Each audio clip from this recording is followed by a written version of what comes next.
Welcome to story time. இன்றைய கதை குரங்கு மற்றும் தோட்டக்காரர் பற்றிய கதை. ஒரு காலத்தில் அடர்ந்த காடுகளுக்கு அருகில் ஒரு பெரிய விவசாய நிலம் வைத்திருந்து ஒரு கடின உழைப்பாளி விவசாயி இருந்தார். அவர் ஒவ்வொரு நாளும் தனது வயலில் பல்வேறு பயிர்கள் மற்றும் காய்கறிகளை பயிரிடுவதற்காக வேலை செய்தார்.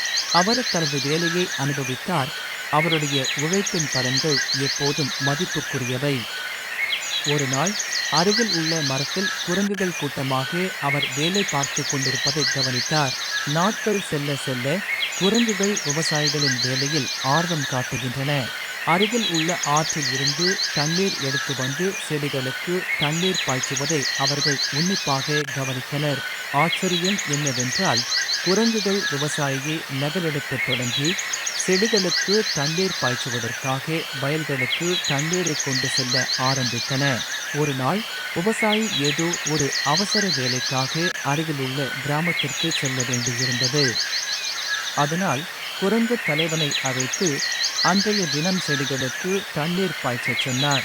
குரங்கு தலைவன் சற்று கவலையடைந்து, எந்த செடிக்கு அதிக தண்ணீர் தேவை, எந்த செடிக்கு குறைவான தண்ணீர் தேவை என்பதை நான் எப்படி அறிவேன் என்று கேட்டான். விவசாயி சிரித்துக்கொண்டே, இது எளிது. நீங்கள் தாவரத்தின் வேர்களின் அளவை சரிபார்க்க வேண்டும். வேர்கள் தடிமனாகவும் பெரியதாகவும் இருந்தால் தாவரத்திற்கு அதிக தண்ணீர் தேவை, மற்றும் வேர்கள் மெல்லியதாக இருந்தால் செடிக்கு குறைந்த அளவு தண்ணீர் தேவைப்படுகிறது. குரங்கு தலைவன் தலையை அசைத்து விவசாயி சொன்னபடி செய்ய ஒப்புக்கொண்டான். விவசாயி கிராமத்திற்கு சென்றார். குரங்கு தலைவனும் விவசாயியைப் போலவே செடிகளுக்கு தண்ணீர் பாய்ச்ச ஆரம்பித்தான். ஒவ்வொரு செடியின் வேர்களையும் சரிபார்த்து அவற்றுக்கு தேவையான அளவு தண்ணீரை கொடுத்தார். சில நாட்களுக்கு பிறகு விவசாயி தனது விவசாய நிலத்திற்கு திரும்பினார். அவரது வாழ்க்கையில் அதிர்ச்சியடைந்தார். அனைத்து செடிகளும் தரையில் இருந்து அகற்றப்பட்டு வயலில் கிடந்தன. அவர் குரங்கு தலைவரிடம், ஏன் இதை செய்தாய் என்று கேட்டார். அதற்கு குரங்கு தலைவன், நீங்கள் சொன்னது போல் செடிகளின் வேர்களை சரிபார்க்க விரும்பினோம்.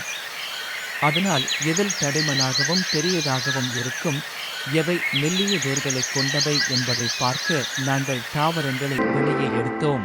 Thanks for watching more videos. Subscribe my channel.